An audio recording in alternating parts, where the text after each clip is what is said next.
से और जिस खुशी से मनाया है, आना भाई दुष्यंत सिंह चौटाला जी को था, मगर उनकी व्यस्तता के कारण मुझे आप लोगों के बीच में आने का अवसर मिला और मेरा ये परम सौभाग्य है कि डॉक्टर साहब के जन्मदिवस पर मुझे आपसे रूबरू होने का मौका मिला है। इससे ज्यादा खुशी की बात नहीं। मैं होली की बधाई आपको देता हूं और वही डॉक्टर साहब के 64वें जन्मदिवस की शुभकामनाएं आपको देता हूं, बधाई आपको देता हूं। और मैं मन से सुन रहा था कि आप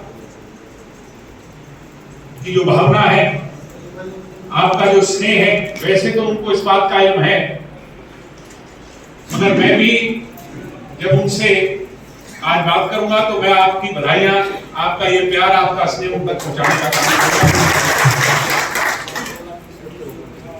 सम्मानित साथियों, इस मुबारक अवसर पर, इस खुशी के अवसर पर हम लंबे अरसे के बाद एक दूसरे से आज पुणे मिले। आपने मन से अभी राजनीतिक बातें हुई, चर्चा हुई, हालात पर चर्चा हुई। यहाँ पर वो लोग बैठे हैं जिन्होंने स्वर्गीय चौधरी देवीलाल जी के साथ लंबा अरसा बिताया है, उनके साथ काम किया है। वो बुजुर्ग बैठे हैं जिन्होंने मेरे दादा चौधरी ओम प्रकाश चौटाला जी के साथ कदम ताल मिलाकर के उस संघर्ष की आग में तपने का काम किया है। मेरे पिता समान, मेरे पिता तुल्य वो मेरे से बड़े बैठे हैं जिन्होंने अजय सिंह जी के साथ काम किया है। मेरी उम्र के साथी भी यहाँ पर मौजूद हैं।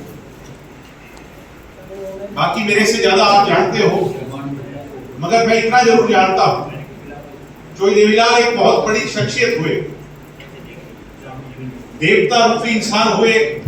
उनके द्वारा किए हुए कार्य जब तक ये सृष्टि रहेगी तब तक याद किए जाएंगे, इसमें भी कोई दो राय नहीं। मगर जानकार और चौधरी देवीलाल जी को नजदीकी से जानने वाले लोग इस बात को जानते हैं, जिन्होंने उनके राजनीतिक जीवन में संघर्ष को बहुत नजदीकी से देखा है, वो इस बात को भी मानते हैं कि चौधरी देवीलाल जी को, चौधरी देवीलाल का वो ओहदा अगर मिला, उन्हें ताऊ की उपाधि मिली और वो देश के सर्वोच्च पद प्रधानमंत्री के पद तक अगर पहुंचे, तो उसमें सबसे बड़ी कुर्बानी और सैक्रिफाइस अगर किसी व्यक्ति का था तो वो चौधरी ओम प्रकाश चौटाला जी का था।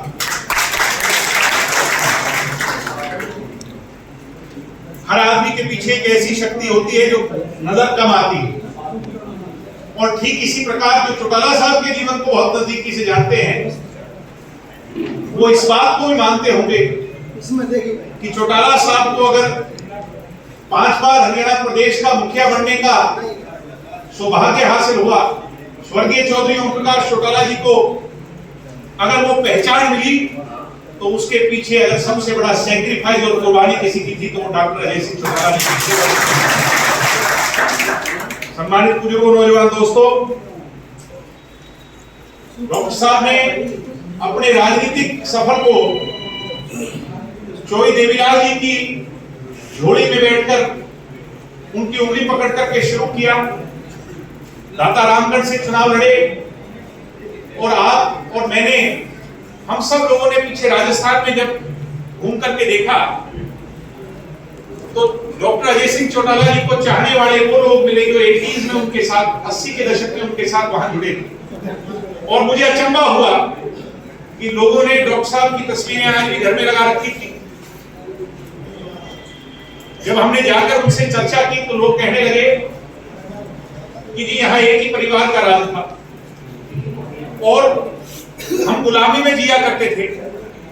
अगर राजनीतिक तौर पर हमें आजादी मिली तो वो हरियाणा से आकर एक नायक ने दिलवाई थी जिसका नाम डॉक्टर अजय सिंह चौटाला। वो नौहर से एमएलए बने, भिवानी में जाकर के आप लोगों के बलबूते, आपके संघर्ष के बलबूते वो सांसद बने, और भिवानी की राजनीति में पहचान रखने वाले लोग भी इस बात को मानते हैं कि किसान का, मेरे गरीब मजदूर की आवाज जो भिवानी के लोगों में दबी कुचली जाती थी, और वहां पर भी एक हिटलरशाही का सा राज हुआ करता था। लोग वोट मांगने नहीं जाते थे, अगर उस किले को भी धराशायी किसी ने किया, आम जनता को उसके हक और हुकूक और उसकी ताकत को एहसास करवाने का काम किसी व्यक्ति ने किया, तो उस शख्सियत का नाम डॉक्टर अजय सिंह चौटाला है। हमारे साथियों, उनका सारा जीवन संघर्ष में बीता। 2009 में जब पार्टी बहुत बुरे दौर से गुजर रही थी, समझौता टूट गया था, तो डॉक्टर अजय सिंह चौटाला ही थे जिन्होंने पार्टी के सारे बोझ को अपने कंधों पर उठाकर और इस पूरे प्रदेश को एक कोने से दूसरे कोने तक पैरों से नाप दिया था। राजनीतिक जानकार इस बात को मानते हैं, राजनीतिक पंडित इस बात को मानते हैं कि उन बुरे हालातों में जब लोकसभा के चुनाव में सारी सीटें हम हार गए थे, 32 सीट तक पार्टी को ले जाने वाली अगर कोई ताकत थी तो वो डॉक्टर अजय सिंह चौटाला। सम्मानित साथियों, जब उनका जीवन और उनका राजनीतिक जीवन अपने चरम पर था, तो कुछ बदनीयत लोगों ने गहरी साजिश करके उन्हें तिहाड़ जेल की सलाखों के पीछे भेज दिया। मुझे वो दिन भी याद है, आप और हम कोर्ट रूम में मौजूद थे, बहुत से लोग यहां भी बैठे हो। डॉक्टर साहब ने हंसते हुए उस सजा को भी कबूला था और अपने गले की माला बना करके ये कहा था कि मुझे जेल जाने से कोई डर नहीं, ना ही मुझे इस बात की पीड़ा है। अगर मुझे लोगों को काम दे करके किसी के घर में दिया जला करके जेल हुई है, तो मैं इसे अपना हार मानता हूं, इसे ताज मानता हूं। और डॉक्टर साहब ने 10 साल जेल में गुजारे, मगर कभी भी चेहरे पर शिकन नहीं आने दी। हम तो परिवार के लोग, आप भी परिवार के ही हो, जो परिवार ही मानते हैं कार्यकर्ता।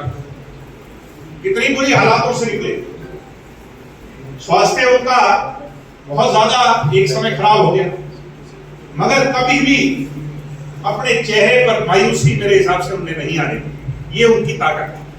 और आज कहने वाला कोई कुछ भी कहे, हम छोटी छोटी उम्र में हमने राज भी देख लिया, 5 साल सरकार में भी रह लिए, पार्टी भी खड़ी हो गई, 10-10 एमएलए भी जीत गए, मगर इस बात में भी सच्चाई है कि ये 10 सीट भी अगर आई, ये जेजेपी भी अगर खड़ी हुई, तो ये किसी के बलबूते पर नहीं, बल्कि डॉक्टर अजय सिंह चौटाला की कुर्बानी पर, आप कार्यकर्ताओं की मेहनत पर खड़ी हुई। डॉक्टर साहब जैसा दूसरा व्यक्तित्व होना इसलिए नहीं कि मैं उनका बेटा हूं, मगर इस पार्टी का एक कार्यकर्ता होने के नाते मुझे गर्व है कि ऐसे लीडर की पार्टी की लीडरशिप के हम कार्यकर्ता हैं जिनमें धैर्य कूट कूट करके भरा हुआ है, डिसिप्लिन कूट कूट के भरा हुआ है, और स्नेह अपने कार्यकर्ता से, प्यार अपने कार्यकर्ता से कूट कूट के भरा हुआ है। चौधरी देवीलाल जी के वो सच्चे सिपाही हैं, और अभी भी मैं ये मानता हूं कि चौधरी देवीलाल जी के अधूरे सपनों को साकार करने की जो जिज्ञासा है उनके मन में एक जोक की तरह, एक लोक की तरह जलती रहती है, किसी ना किसी प्रकार उसको पूरा करें। अगर मैं ये मानता हूं कि हम एक बुरे दौर से गुजर रहे हैं, मुश्किल दौर से गुजर रहे हैं, और डॉक्टर साहब भी इस बात को लेकर के कोई ना कोई दिशा, कोई स्ट्रेटजी बनाते हैं, सोचते हैं पार्टी को कैसे मजबूत फिर से खड़ा किया जाए। मगर हमें अपने इतिहास को भी याद रखना हो। सम्मानित बुजुर्गों, मैं नई पीढ़ी के मेरे साथियों से कहना चाहता हूं कि हमने देखा तो नहीं है, मगर सुना है कि चौधरी देवीलाल ने इससे भी बुरा दौर अपने जीवन में देखा। उन्होंने तो जहां देश के लिए 14 साल की उम्र में अपने कदम देश की जंगी आजादी के लिए जो है ना उसमें चले गए थे, अपने आप को झोंक दिया। तो देवीलाल ने जेलें भी काटी हैं, और उस समय जब हरियाणा को उसका हक दिलाया पंजाब से, तब लोग ये आरोप लगाते थे चौधरी देवीलाल पर कि मुख्यमंत्री बनने के लिए आप ऐसा कर रहे हो। तो उनकी तपस्या देखिए, अपनी बात पर वो कायम रहे कि उन्होंने कहा कि मैं 10 साल तक जो है मुख्यमंत्री नहीं बनता। ये बात कही थी कि नहीं, और उस बात पर उन्होंने अमल किया। नहीं तो कौन छोड़ता है आजकल, कोई कुर्सी नहीं छोड़ता। मुख्यमंत्री बने तो कुछ समय के लिए, उसके बाद एक बार तो सरकार, बड़ी हुई सरकार को इस प्रकार गवर्नर ने आज कांग्रेस के लोग रोते हैं, मुझे तो हंसी आती है, अचंभा होता है। ये बुजुर्ग हमारे मानते होंगे, इस बात को मानते होंगे।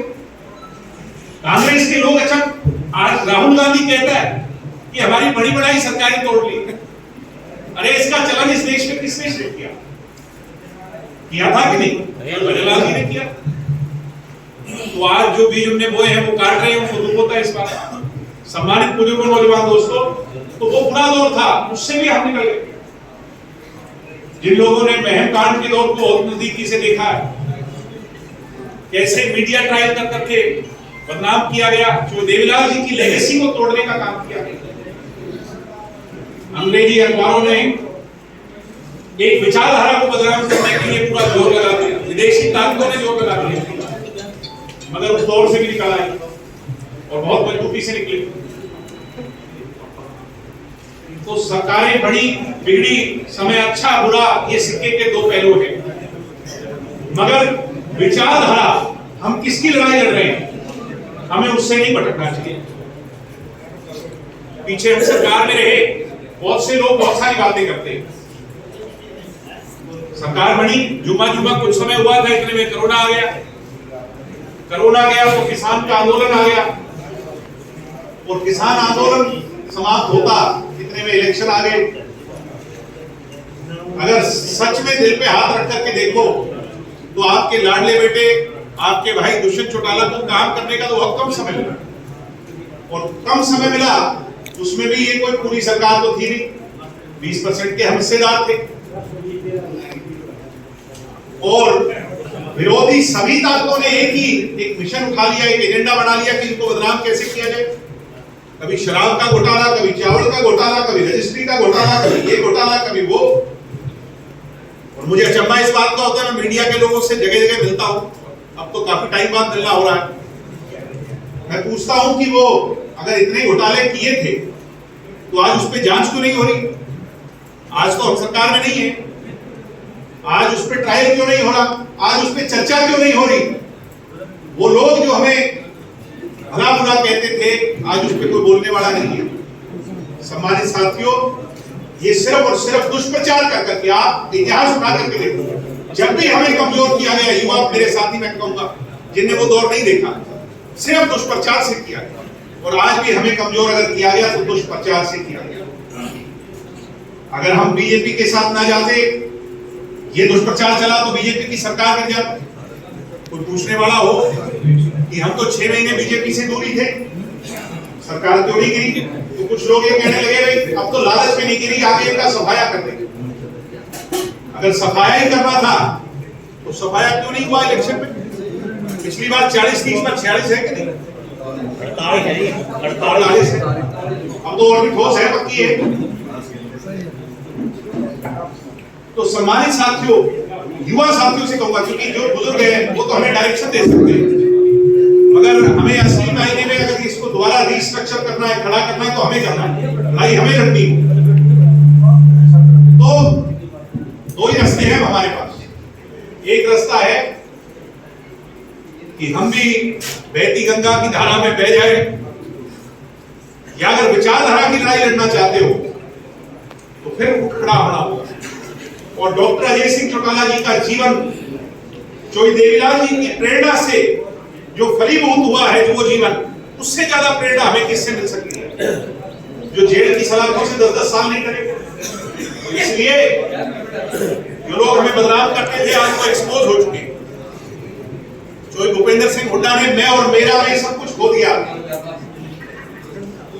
कल तक जिन्हें लोग पलकों पर बिठा रहे थे, कल मैं बड़ौदा गांव में था, सोनीपत में पड़ता है, बड़ौदा हल्का भी है, वहां पर कल मैंने जाकर नजारा देखा, लोगों की राय देखी। वो लोग जो उन्हें पलकों पर बिठा रहे थे आज से 6 महीने पहले तक, आज वो भला और बुरा के समय बदल चुका है। इसलिए मैं आपसे एक ही बात कहूंगा, लंबा चौड़ा भाषण नहीं दूंगा, ना कोई चुनाव का समय है, हम तो घर के परिवार के लोग बैठे हैं, कि हौसला हारने की आवश्यकता नहीं, सिर्फ अपनी सोच को मजबूत करने की, अपनी गलतियों को अपनी गलतियों से सीखने। हाँ, हमने भी गलतियां की, बहुत की। जो गलतियों से नहीं सीखता वो अपना भविष्य सुनहरा नहीं कर सकता। तो जो हमने गलतियां की कुछ बेगैरत लोग आए, होता है, हर बार होता है, पहले भी होता है, अब भी होता है, ऐसा चलता रहेगा, ये दुनिया का दस्तूर है। मगर कम उम्र में हमें भी बहुत कुछ सीखने को मिला और ऐसा कार्यकर्ता हमें मिला दुष्यंत चौटाला को, तो मुख्यमंत्री रहकर उस दफ्तर में बैठकर उस कुर्सी पर बैठकर बहुत कुछ सीखने को मिला। आज वो भी मानते होंगे कि हाँ, ये कदम शायद मैं ऐसा कर देता तो ऐसा ना होगा। तो सम्मानित साथियों, अगर हमें आगे मजबूत होना है, अपनी विचारधारा को मजबूत करना है, किसान को, कमेरे को, गरीब को, मजदूर को प्रदेश में ठोस लीडरशिप देनी है, कांग्रेस ये काम नहीं कर सकती। कांग्रेस से लोगों का विश्वास उठेगा, आगे कौन करेगा? उसके लिए हमें सबसे पहले तो अपने आप को मन में ठोस करना पड़ेगा कि हाँ, हम मजबूत होकर खड़े हों, अपने लीडर का हौसला बढ़ाएं और फिर उस रास्ते पर आगे बढ़ें। और वो रास्ता कोई ज्यादा दूर नहीं, सिर्फ एक सोच की बात है। अगर आप सोच लें तो आप जब 6 महीनों में 10 सीट ला सकते हो तो 5 साल है। लोगों के मन का कुछ गुवार निकल गया, कुछ और निकल जाएगा, जब जाएंगे, बात करेंगे, चर्चा करेंगे, वो निकल जाएगा, दूर हो जाएगा। लोगों को गले लगाएंगे, आपसी मतभेद, मनमुटाव, गिले-शिकवे पे बुलाएंगे और आगे जो 30 साल सेवा करे इस प्रदेश की, जो इस प्रदेश को प्रोग्रेसिव लीडरशिप दे, पढ़ा लिखा किसान, गरीब, मजदूर की बात करे, वो कौन लीडर है आज प्रदेश के अंदर? दूसरा कोई लीडर नहीं है, दुष्यंत चौटाला है।